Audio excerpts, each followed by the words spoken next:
Assalamualaikum warahmatullahi wabarakatuh.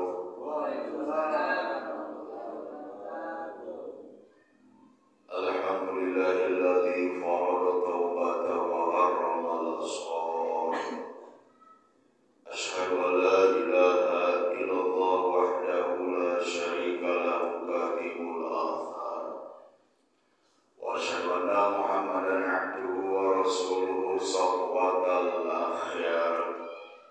Allahumma salli wa sallim ala sayyidina wa habibina wa syafi'ina wa maulana nabiyyina Muhammadin wa ala alihi wa ashabihi ajma'in, amma ba'du. Syukur alhamdulillah, kita panjatkan kehadirat Allah Subhanahu wa taala bahwasannya atas kenikmatan-kenikmatannya, wabil khusus nikmat iman dan Islam, sehingga kita masih bisa mengayunkan tangan kita, melangkahkan kaki kita, lebih-lebih menggerakkan hati kita dalam rangka menghadiri kajian setiap malam Selasa. Ya, alhamdulillah, semoga kumpulnya kita di sini menjadikan satu wasilah, satu sebab Allah curahkan keberkahan, Allah curahkan rahmatnya, amin ya rabbal alamin. Dan semoga kita tidak keluar dari tempat yang mulia ini kembali ke rumah masing-masing, kecuali Allah ampuni dosa dan kesalahan kita, Allah qabul hajat kita, tujuan kita, amin ya rabbal alamin.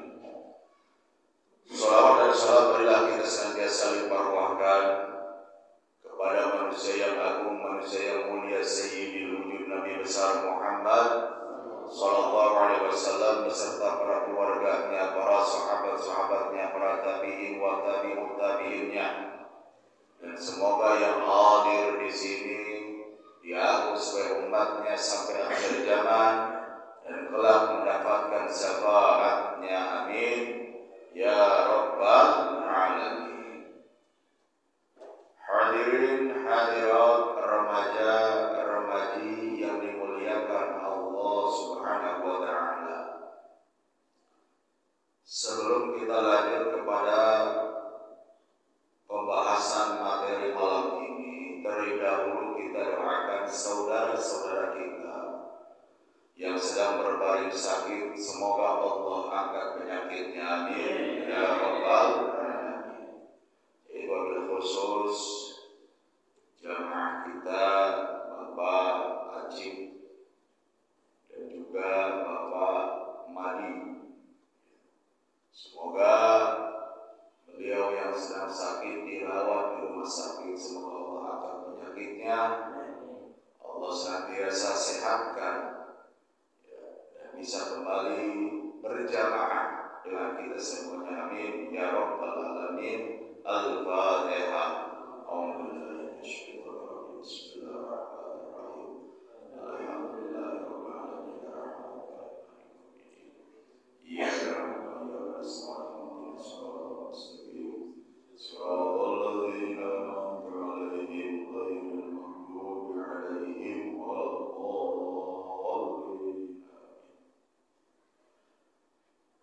Hadirin hadirat remaja remaji yang dimuliakan Allah Subhanahu wa taala. Pada kesempatan malam ini Al-Fakir insyaallah membahas tentang yaitu keutamaan azan. Ini mengumandangkan azan, banyak orang yang memandang sebelah mata. Artinya tidak sehebat seorang imam, tidak sehebat seorang yang khutbah. Seorang muadzin ini akan tetapi dahsyat benar pahalanya. Bahkan surganya pun khusus bagi orang yang sering mengumandangkan azan. Makanya apabila kita sudah paham, sudah tahu tentang dahsyatnya keutamaan azan, maka silakan untuk berlomba-lomba mengumandangkan azan. Jadi jangan satu mesin berpatok pada satu orang saja. Atau tersenama pahiri-hiri. Tuh azan fokus waktu, siapa yang masalah. Kau paling membantu. Padahal luar biasa, walaupun seorang muadzin tidak terkenal, tidak kayak ustaz yang ceramah, ustaz yang mengimami sholat, akan tetapi muadzin luar biasa, dahsyat keutamaannya. Makanya pada malam hari ini kita bahas tentang fadilah seorang muadzin.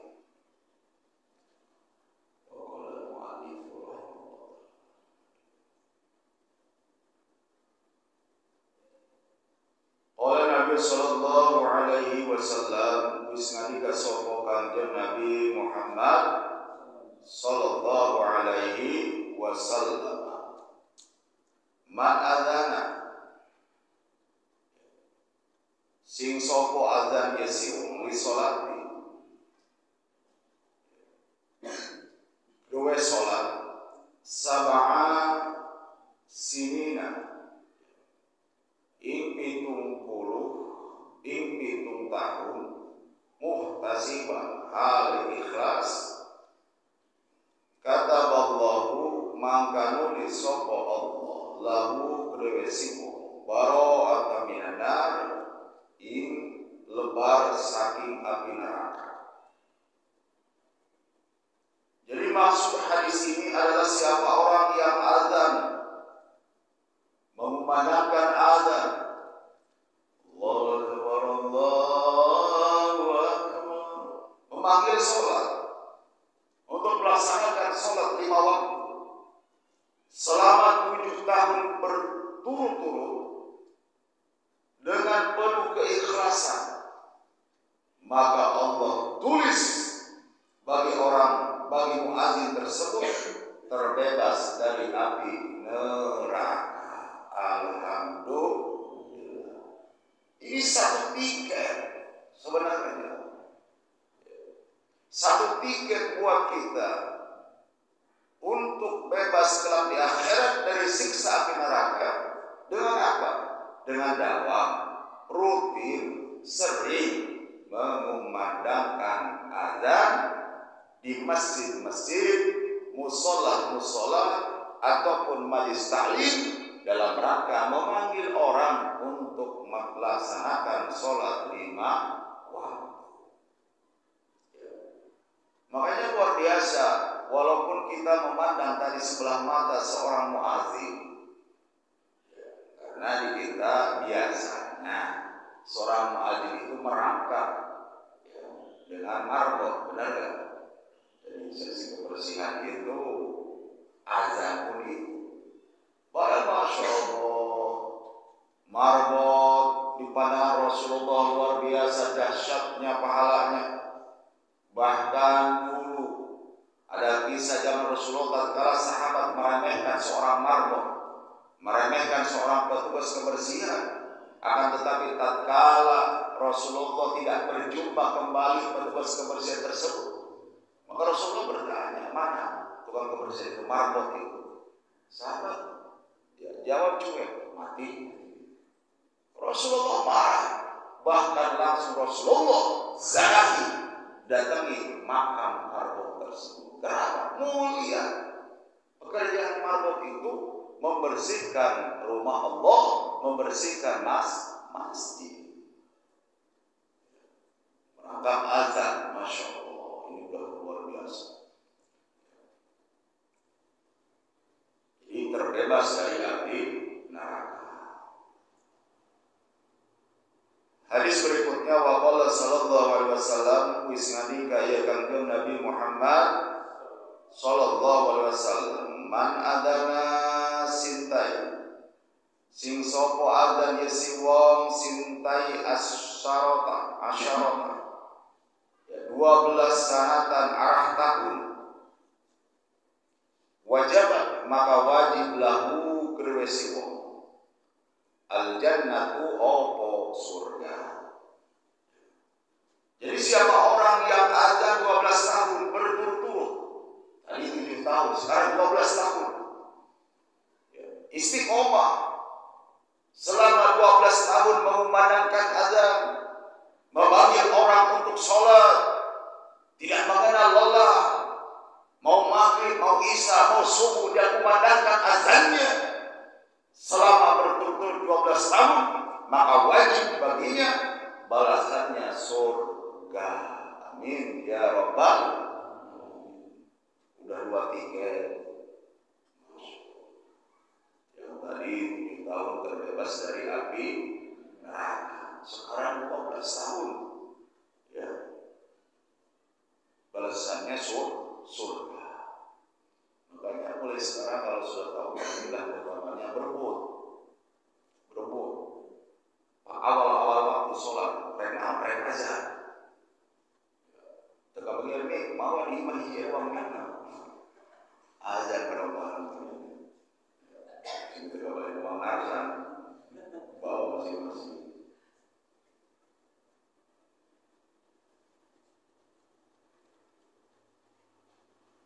Hadis berikutnya waqala sallallahu alaihi wasallam isngandika ya Kanjeng Nabi Muhammad sallallahu alaihi wasallam adzan sing sapa adzan ya siko khamsa salawati ing 5 salat 5 waktu salat imanan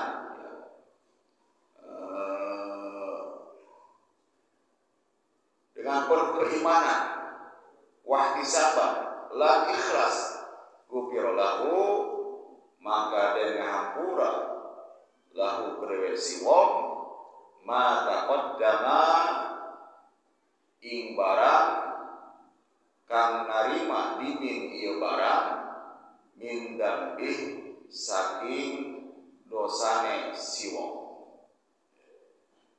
Jadi siapa orang yang memanggil orang untuk sholat 5 waktu dengan panggilan azan, dengan penuh keimanan dan keikhlasan, artinya tidak mengharapkan bayar.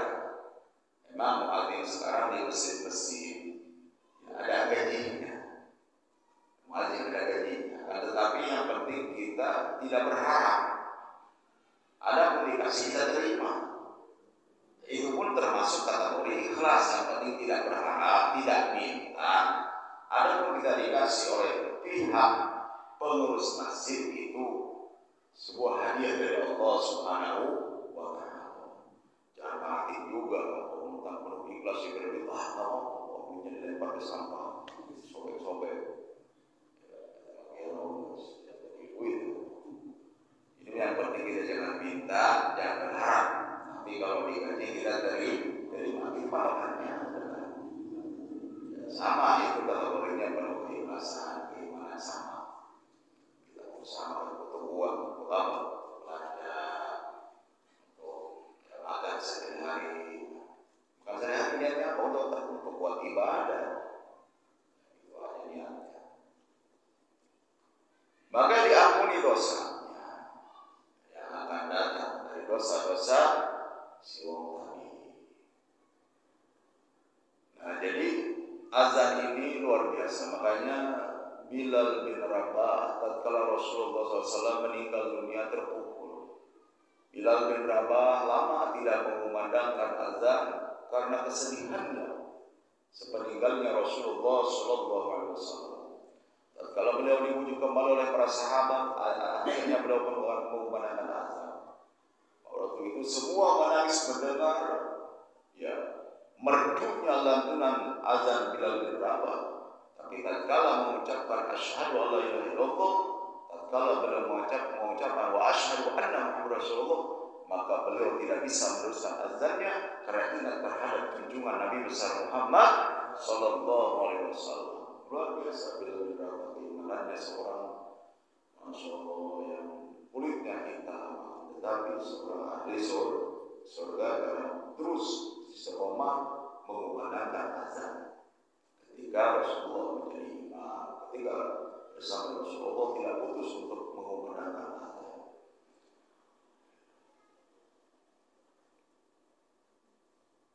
Terus yang terakhir,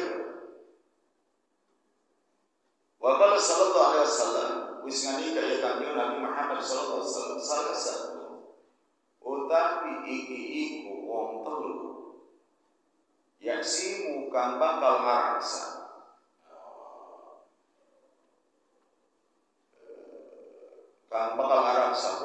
ya wong telu ya sapa Allah Ta'ala min azabil qabri, saking azab kubur. Jadi ada 3 orang yang diraksa oleh Allah Subhanahu wa Ta'ala. Ada 3 orang yang dijaga oleh Allah Subhanahu wa Ta'ala, dipelihara oleh Allah Subhanahu wa Ta'ala dari siksa kubur. Kita tidak bicara neraka dulu, kita tidak bicara surga dulu, itu negaranya negara akhirat, negerinya negeri akhirat.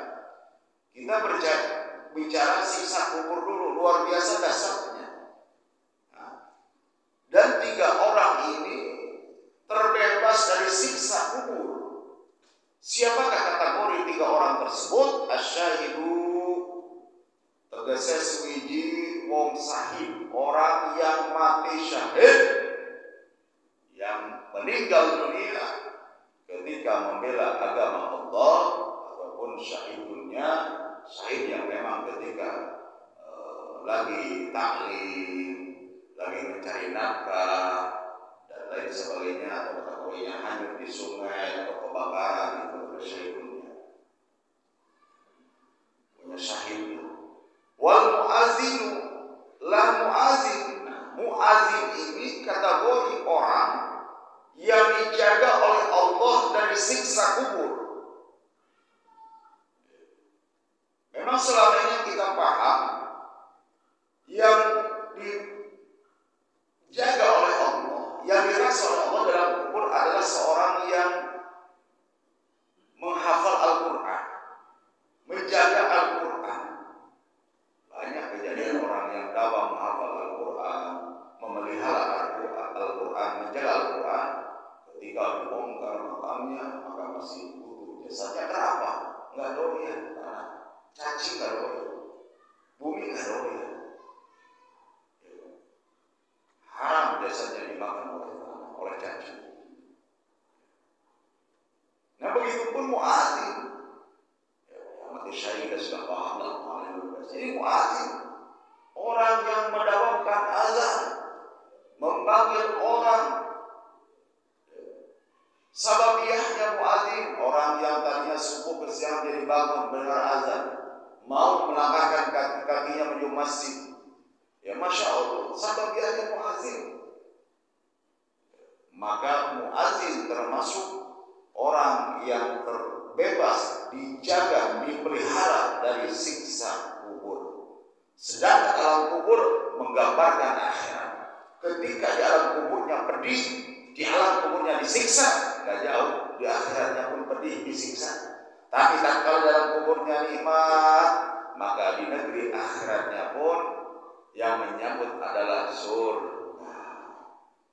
Dan yang ketiga, wal mutawaffa, lan wong wafat, wong kang wafat yaumal jum'ah, ing dalam dina Jumat wa lailatul Jumat, lan wong ini Jumat. Yang ketiga, orang yang diraksa, yang dipelihara, yang dijaga, yang terbebas dari siksa kubur adalah orang yang wafat di hari Jumat atau malam Jumat. Kalian berapa ini hadis? Banyak hadis-hadis lainnya tentang fadilah, keutamaan, hebatnya orang yang meninggal hari Jumat dan belum Jumat, siapapun dia, karena itu sudah takdir Allah. Sudah takdir Allah, walaupun dia memang seorang bangsa, mungkin ada sisi kebaikannya, meninggalnya hari Jumat, berarti sudah jelas terbebas dari pertanyaan dan siksa kubur. Kalau terbebas dari surga neraka belum menghadap sana, baru terbebas dari siksa kubur. Sedangkan itu mengabarkan akhir. Misalkan kita, saya mau mati malam Jumat, hari Jumatan, mau terjun aja di tiang listrik. Allah kudu terbaik atau baik. Terjun baik atau ayo pincang sepuluh, itu kan? Ayo baik minggu. Benar tak? Ayo baik minggu, rata. Ustaz dia katanya bangsa, dia belajar hari Jumat. Itu rahasia Allah. Yang jelas ini dalilnya, dan banyak pasti dalil-dalil ketika meninggal wafat di hari Jumat atau malam Jumat. Mungkin ada posisi kebaikan yang bisa menutup dia kejahatan. Mungkin dia tak kalah sebelum akhir hayat bertobat, kita tidak paham. Itu urusan Allah, takdir Allah setelah meninggal hari Jumat. Dan sebaliknya kita yang rajin ibadah, tadi pengen hari Jumat terjun, matinya hari Minggu, sekarang 2 hari.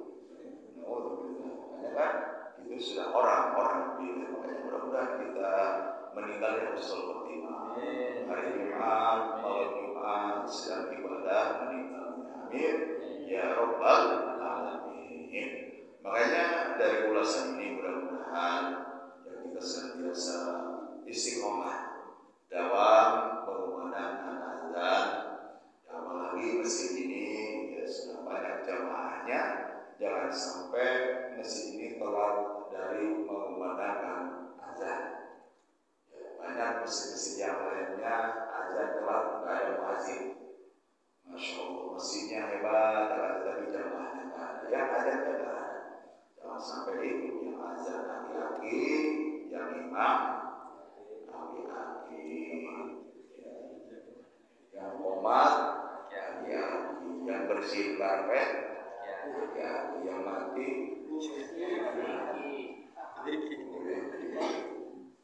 Ya mudah bermanfaat. Sekian, wassalamualaikum warahmatullahi wabarakatuh. Waalaikumsalam.